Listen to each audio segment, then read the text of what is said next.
नमस्कार। आइए करते हैं अपनों से अपनी बात।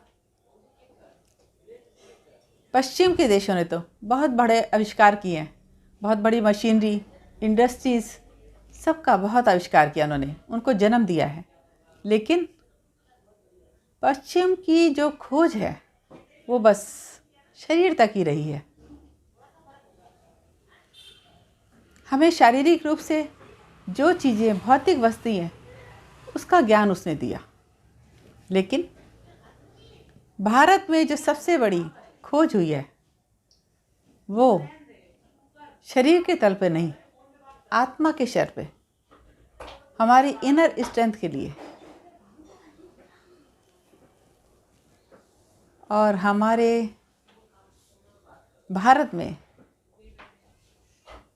जितने लोगों ने, जितने महात्माओं ने, जितने ऋषियों ने अंदर की एनर्जी पे काम किया, वो किसी दूसरे देश ने नहीं किया। लेकिन हमारा बहुत बड़ा दुर्भाग्य है कि आज का विज्ञान, वो साइंस, वो हम सब भूलते जा रहे हैं।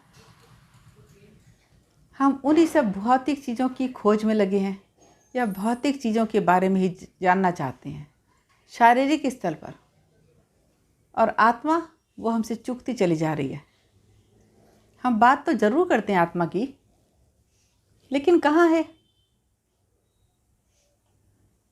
मुश्किल से कोई करोड़ों में, लाखों में से कोई एक उसकी पहचान कर पाता है, उसको समझ पाता है और उससे उसका संबंध, उससे अपना संबंध जोड़ पाता है। आज मैं आपको मंदिर में लगी मूर्ति या प्रतिमा या किसी महान आत्मा की स्टैचू, इसका विज्ञान क्या था, इस विषय में बात करूंगी। क्यों वो मूर्ति लगाई गई, क्यों वो मूर्ति बनाई गई। आज जिस विज्ञान को हम पूरी तरह से खो चुके हैं, नष्ट कर चुके हैं, उसको जानते ही नहीं है, आज मैं उसके बारे में बात करूंगी। आज भी मंदिरों में पत्थर की मूर्तियां लगाई जाती हैं, फिर प्राण प्रतिष्ठा के लिए इतने मंत्र उच्चारण, इतना सब कुछ पूजा पाठ किया जाता है। लेकिन आज की हमारी मूर्तियां निर्जीवी बनी रहती हैं, क्योंकि उसका असली विज्ञान जो था वो हम खो चुके हैं। हम इस बारे में जानते ही नहीं, और ना ही हमको ख्याल आता है कि इसके विषय में कुछ जानें, कुछ खोजें, कुछ उत्सुकता ही नहीं। जैसा मैंने आपको पहले कहा, जो लोग ज्ञान को उपलब्ध हुए, आनंद को उपलब्ध हुए, परमानंद को उपलब्ध हुए, परमात्मा का जिसने साक्षात्कार किया, जिसने किया, उन लोगों ने बहुत सी डिवाइसेस बनाई थी। जैसे मैंने आपको अपनी पिछली वीडियो में बताया था कि मंदिर में जो घंटियां लगी हैं, उसका क्या विज्ञान है, क्या साइंस है, क्या छुपा है उसके भीतर।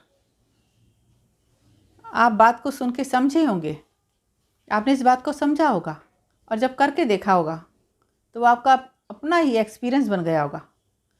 करके आपके अंदर ही बैठ गई होगी बात। जो बात करके समझ आती है वो सुनकर नहीं आती, वो प्रैक्टिकल करके ही आती है। अब जो आप मूर्तियाँ लगी हुई हैं, उनका भगवान मान के प्रार्थना करते हैं, हाथ जोड़ते हैं, माथा टेकते हैं, लेकिन देखते हैं कि कहीं कुछ पता ही नहीं पड़ता। ऐसा लगता है कि जैसे कुछ होता दिखाई नहीं दे रहा है। फिर क्यों बनाई गई थी ये मूर्तियाँ? वास्तव में जिन लोगों ने जाना, जिन लोगों ने पाया, उनको ऐसी डिवाइसेस की ज़रूरत थी। बस कोई महान आत्माएं होती थीं और अपने शरीर के साथ हमारे साथ थी, लेकिन शरीर वो तो नाशवान है, उसको एक दिन नष्ट होना ही है। तो फिर जीवन कितना है?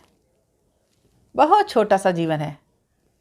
बचपन, कब पैदा हुए, कब जवान हुए, कब हम बूढ़े हो जाते हैं, और फिर विदा हो जाते हैं। तो शरीर तो नाशवान ही है ना।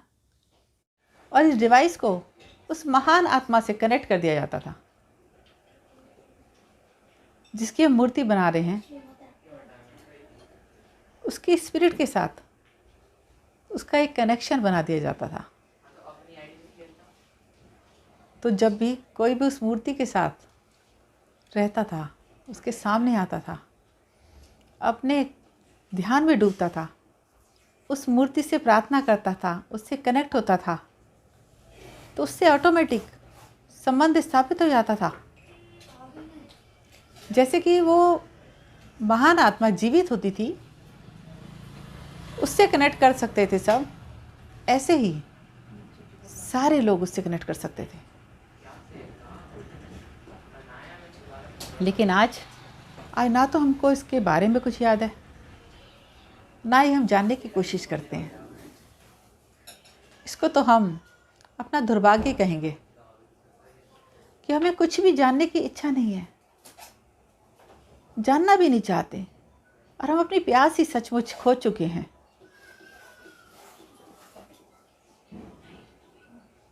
और वो मूर्ति ठीक वैसे ही बनाई जाती जैसे उस महान आत्मा का रूप होता था, जैसे वो दिखता था।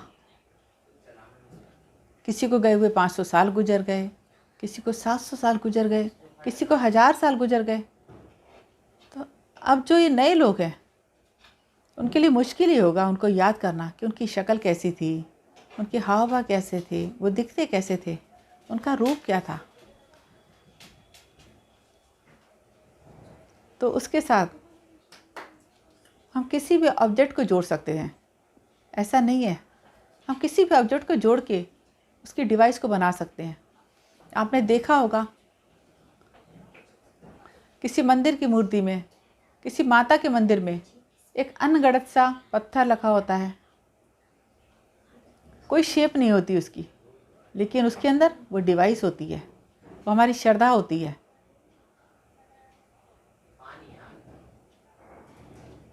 लगता नहीं है कि आप कोई प्रतिमा है, लेकिन वो वाकई प्रतिमा होती है। उसमें ज़रूरी नहीं है कि आंखें ना बनाए, मुंह ना बनाए, कुछ ना बनाए। एक अनगढ़ंत पत्थर भी वहाँ पे रखा होगा, लेकिन उस आत्मा से यदि उसको लिंक कर दिया जाए तो वो प्रतिष्ठित हो जाती है, उसके अंदर प्राण उतार आते हैं। तो हम उस आत्मा से संपर्क करने में समर्थ हो सकते हैं, बहुत आसानी हो जाती है। ये डिवाइसेस, ये यंत्र इस तरीके से काम करते हैं, बहुत ही वैज्ञानिक तरीके से ही काम करते हैं। आज तो है, आज तो लगभग ये सभी चाबियाँ, सभी कीज़, अब ऐसा समझो कि बहुत पुरातन मूर्तियों से जो संबंध थे, वो संबंध हमसे टूट चुके हैं। लेकिन कहीं कहीं तो आज भी वो प्रतिष्ठित हैं। किसी जगह की बहुत बड़ी आस्था होती है, बहुत बड़ी मान्यता होती है, और वहाँ पर घटता भी है। आप देखना, कभी बहुत ज़्यादा श्रद्धा के साथ आप वहाँ बैठे होगे, उसके प्यार में डूबे होगे, तो आपको एक अलग सी शांति, एक आनंद, एक अजीब सी चीज़ का एहसास होगा, और आपको अपने अंदर महसूस होगा कि आप किसी कम्युनिकेशन में हो, किसी से वार्तालाप कर रहे हो, आपका संबंध जुड़ गया हो। आपको ऐसा लगेगा कि वो मूर्ति अपने मुंह से बोल रही है। तो वो पत्थर की मूर्ति नहीं, भगवान ही दिखते हैं। ऐसे ही बहुत सी चीज़ें हैं।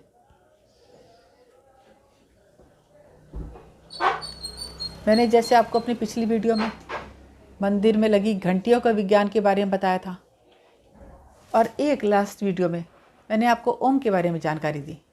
ओम क्या है, इसका विज्ञान क्या है, इसको कैसे करना चाहिए, और इसका क्या इतिहास है। ऐसे ही आप भी उपवास करते होंगे, व्रत करते होंगे, लेकिन मैं क्षमा याचना के साथ, बहुत क्षमा याचना के साथ आपसे कहना चाहती हूँ कि इसके भी विज्ञान को हम भूल चुके हैं। ये क्या है, उपवास क्या है?